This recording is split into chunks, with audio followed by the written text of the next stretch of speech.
Hi, this is Stephen from OWNorDisown. On the 7th of January, I will be at Lenovo's CES booth, taking a look at what they have to offer.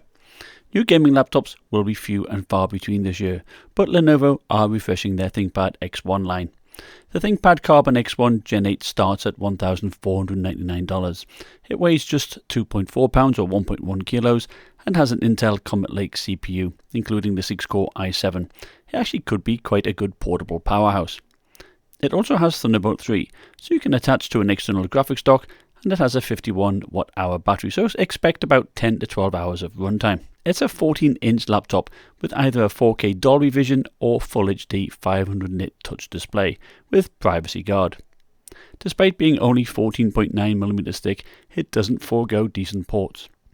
In addition to two Thunderbolt 3 ports, there are two USB Type-A ports and an HDMI 1.4 port. You can log in via a fingerprint reader or using the Windows Hello IR camera.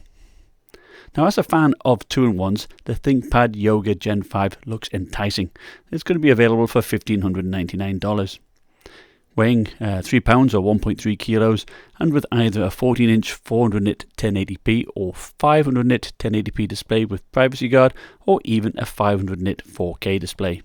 Now, like the X1, it has two Thunderbolt 3 ports, two USB Type-A ports and an HDMI 1.4, and also has a side mechanical dock.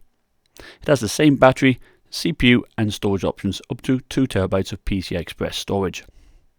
Now, their gaming lineup is as follows. They have a Legion Y740s at 4.2 pounds and 14.9mm thick, which they actually claim to be their lightest and thinnest gaming laptop, and it starts at $1,100 and will be available in May. Now, the strange thing is that it doesn't have a dedicated GPU, it just has integrated graphics. Either way, the gaming focus is because it can be used with an external graphics accessory, such as their Lenovo Boost Station, which I'll mention next.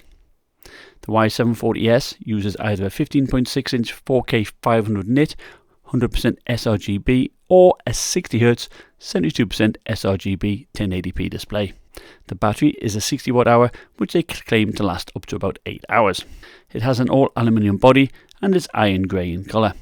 I do like that it has an SD card reader, two USB Type-A ports and an HDMI port, and a fingerprint reader on the power button.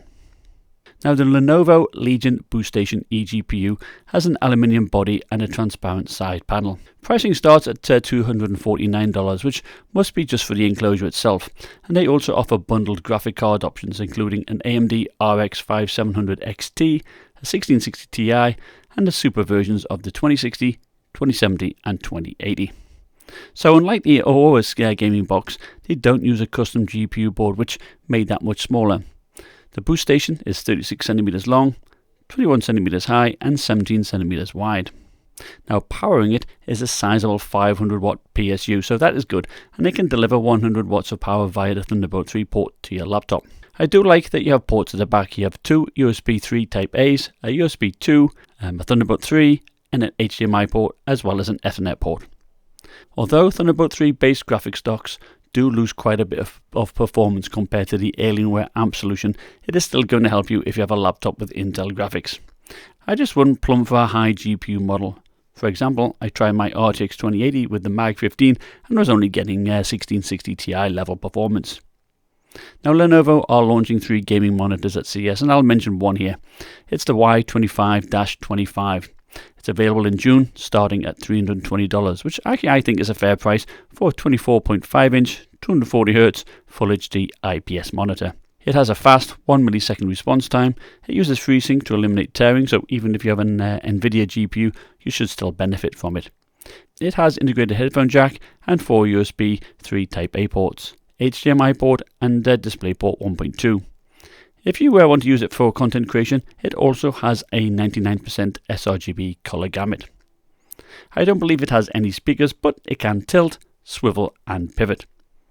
Now, Lenovo does have some other cool stuff coming out, so make sure to subscribe so you can see my coverage from their booth.